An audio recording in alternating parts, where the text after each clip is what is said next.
Welcome aboard the Story Ark. I'm your Captain Kenny Mears, and let's take a voyage together. Few folk stories are as classic as Jack and the Beanstalk. Jack's seeming mistake turned good fortune has been adapted time and time again. Today we have storyteller Julie Barnson here to share this story with us, along with a surprising family connection. Here's Julie. Hi, my name is Julie Barnson. I have been a professional storyteller for about 20 years, but I've always been a storyteller. I would tell stories for everything, coming home from school, telling my mom about my day, long car rides, camps. I told stories everywhere. And it wasn't until I went to college at BYU that I discovered that you could actually be a storyteller. And I did it voluntarily for many years and said, someday I will be a professional. And when I was 36, I said, okay, so what are you waiting for? And I took the plunge, and I have loved it ever since. It's led to amazing opportunities like this. One of my favorite fairy tales is Jack and the Beanstalk. It's a pretty common one, but the interesting thing is I'm a school teacher, and a lot of my students have never actually heard the whole thing. If it hasn't been made into a movie by Disney, they might not have experienced it. So I'm going to tell you the story of Jack and the Beanstalk. There was once a boy named Jack who lived with his mother, and they were very, very poor. They were always struggling to make ends meet and struggling to have enough food. And one day things had gotten so bad that she said to Jack, the mother said to Jack, she said, I want you to take our cow to market, and I want you to sell it for as much as you can because we need the money more than we need the cow. And they were sorry to see it go, but Jack was an obedient guy. And so he took the cow, he led it by a rope into the market. But before he got to the market, he was met by a man who was very interested in the cow that Jack had. And he said, I'm willing to buy Milky White from you. And Jack said, great, how much money do you have? And he said, I have something better than money. You see, I have here 3 magic beans. And if you trade your cow for these magic beans, I promise you, you will make your fortune. Jack was impressed, and he was very intrigued. And in the end, he did trade his cow for 3 magic beans. He went home to his mother, and he told her what had happened, and she was furious. How could you do that? We needed the money, and you traded the cow for 3 beans. Are you serious right now? And she took those beans, and in her anger, she threw them out the window, and she sent Jack to bed without supper. That night, an amazing thing happened. Those beans sprouted, and they grew, and they grew, and they grew, and they grew into these amazing vines that twisted and turned and went up, up, up into the sky. And it just kept going up. And it was wide at the base, and there were lots of leaves and branches. And the next morning, both Jack and his mother were astonished. That man hadn't lied. They really were magic beans. Well, Jack, he looked up at that stalk and he said, I wonder where it leads. And so he got some supplies, and he told his mother, he says, I'm going to explore. I want to see what's up there. And she said, you be careful. And he said, oh, yeah, I will. And he went and he started to climb that beanstalk. It was really easy because there were so many leaves and branches. And he climbed and he climbed and he climbed until he went up above the clouds. And as he peeked through the cloud cover, suddenly he found himself in a completely other world. There was this kingdom there.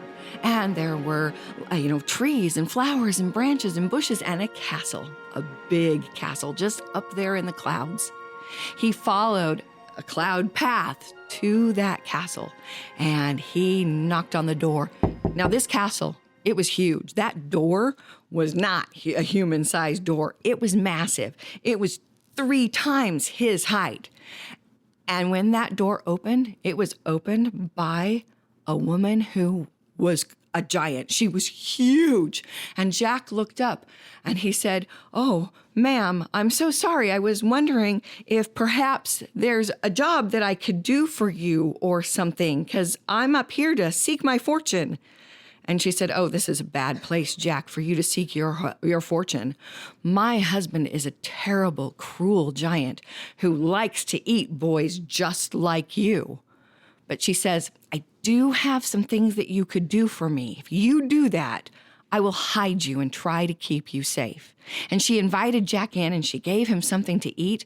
And when she heard the thundering footsteps of her husband, she said, "Quick, hide in the sugar bowl." This was a massive sugar bowl, and he crouched there in the sugar bowl as he heard the heavy footsteps of the giantess's husband. And he called out, "Fee, fi, fo, fum, I smell the blood of an Englishman. Be he alive or be he dead, I'll grind his bones to make my bread." And he said, "Woman, what is it I smell? I smell boy. Please tell me that's what we're having for lunch." And she said, "No, I've roasted you a cow. Now sit down and eat your lunch." And he did. He ate his lunch and he ate it until he was full, full, full. And then he called for his wife and he said, "Bring me my gold." And the wife went and brought several bags of gold. And Jack, peeking up from the sugar bowl, he watched as that giant stacked and counted coin after coin after coin. And these coins were large enough that even one of them would keep he and his mother fed and happy for a long time. Well, the giant, full of cow, started to get sleepy. And he soon fell asleep, snoring right there at the table. And Jack, realizing that the giant was asleep, he crept out of the sugar bowl.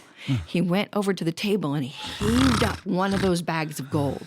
And he went running out of the castle with it. And he climbed down the beanstalk and he gave it to his mother.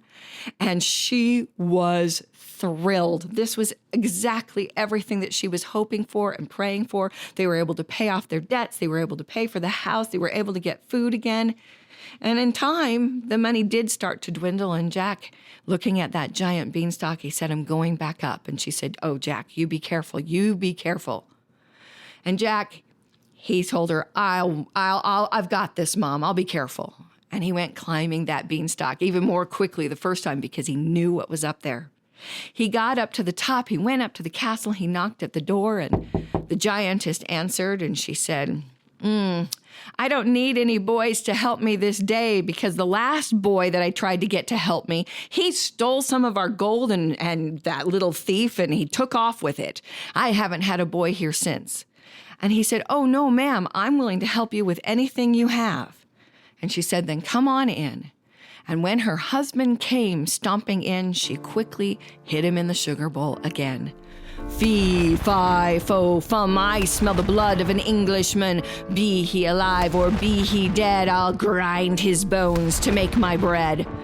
"Woman, I smell boy. I haven't smelled boy here in a while." And she said, "Oh, it's nothing. It's nothing. Husband, please sit down and eat." And when he had eaten his fill, he called for his hen. And the hen was brought in, and he would say, "Hen, lay." And Jack, peeking from the sugar bowl, was astonished because that hen laid a gold egg right on command. This magical hen could lay gold eggs. They'd be rich. Whenever they needed something, they could just say, "Hen, lay," and that would solve any money problems that they ever had.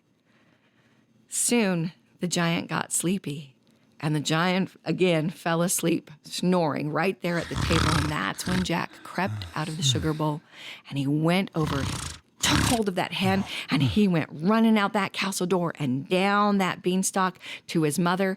He gave her the chicken, and she said, "Really? A chicken?" But he said, "No, Mom, look, hen, lay." And wouldn't you know it, the hen laid a golden egg. Oh, his mother was thrilled. They were so excited, and they had plans to make about what they could do, where they could move. They could move into a nicer home. They could move into a nicer area. It was an amazing time. But Jack had the adventure bug tickling him, and he said, "I want to go back up the beanstalk." And she said, "No, you stole a magical thing from the giant. He's not going to let that go by idly." And he said, "I'll be careful, and this is the last time. And And so he climbed up that beanstalk, and he went and he knocked at that door, and the giantess answered, and she said, "All right, I will let you in, but the last 2 boys have stolen from us, and my husband will not be happy if he's stolen from again." And he said, "No, ma'am, honest, I would never do that." And she said, "All right." And when she heard her husband coming, she had him hide in the sugar bowl. The husband ate his lunch. He called for his harp. And when the harp was brought, the giant said, "Harp, play something beautiful." And that harp started to play music on command. It was magic, and it was beautiful. And if the giant said, "Harp, play something lively," it would play cheerful, peppy music that you could almost jig to. And when he said, "Harp, play something like a lullaby," it played the softest, sweetest lullaby that the giant soon became very sleepy and fell asleep right there, snoring.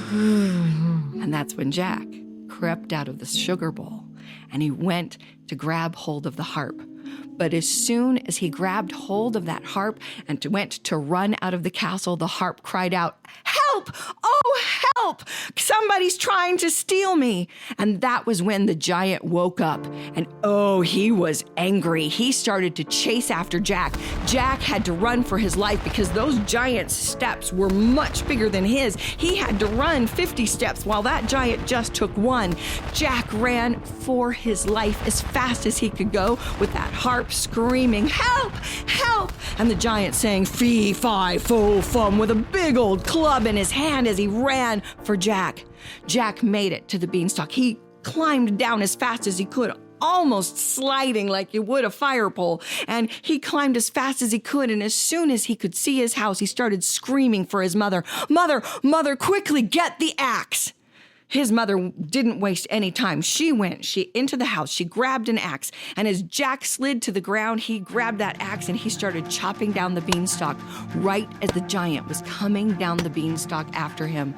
Jack's mother looked up, her face paled, her mouth wide, as that giant came coming down. She said, "He's huge, he's gonna kill us both." Jack used that axe as fast as he could, and just as the giant was coming down enough that he could just step down onto them, that beanstalk fell over, and he fell down and was killed. Jack hugged his mother and he said, "Well, I am never going up there again." But that was all right because they had money enough. They were wealthy at that point. And I can tell you that Jack and his mother lived happily ever after. The end. Now, I was asked to tell a story that had a personal touch for me. And this really does, because you see, for me, Jack and the Beanstalk is a true story. Now, see, it wasn't Jack. It was an ancestor of mine. She was a pioneer who settled in Kansas, and she had a rich aunt. And that rich aunt was from England, and when she got married, she had expected a gift from that rich aunt. They were farmsteading, and they did not have very much money at all. They were just making things ends meet in a small, teeny little cabin, trying to plow fields and have enough to get through the winter when a package arrived. And this girl, she was thinking, what could it be? What on earth would my rich aunt send me? A luxury, perhaps, that they just could not afford? Maybe some fine dishes or silverware or nice tablecloths, candlesticks? She was so excited when she opened up that package. And to her disappointment, it was a box of peach pits. A box of peach pits. Her aunt from England sent a present, and it was a box of peach pits. She was so disappointed. She was everything that she had possibly imagined to get. That was the last thing that ever occurred to her. And the letter said that it was white peaches.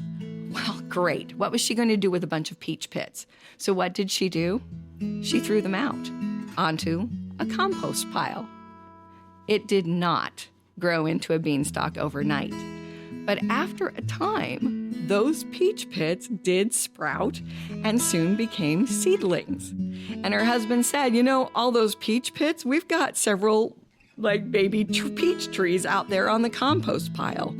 Well, since they had them, they weren't going to let them go to waste, so they planted them, these tiny little trees, and they planted them in rows, and those tiny little trees grew into bigger trees over time, and they produced peaches. And later, many, many years later, when those trees were much bigger and they were much, much older and had kids that were almost grown, there was something called the Great Depression that hit. And the Great Depression was a time when people didn't have money and didn't have a lot of food, but they had a peach orchard. And they always had peaches, and they traded those peaches and sold those peaches and took care of their family with a peach orchard, a gift from a rich aunt. I think about those magic beans thrown out the window, and I think about a box of peach pits thrown out to the compost heap. And, maybe those things are magic. Thank you. The Story Ark is a production of Food for Thought Audio. This episode was written, produced, and edited by me, Kenny Mears. We'd like to thank today's storyteller, Julie Barnson, for sharing her story. Julie is a member of the Utah Storytelling Guild. Be sure to check her out and the Guild at utahstorytellingguild.website. For more of Julie's work, be sure to check out her website at talesbyjulie.com. Be sure to follow us on Facebook, YouTube, or Instagram, or wherever you listen to podcasts for more content. And until next time, thanks for listening.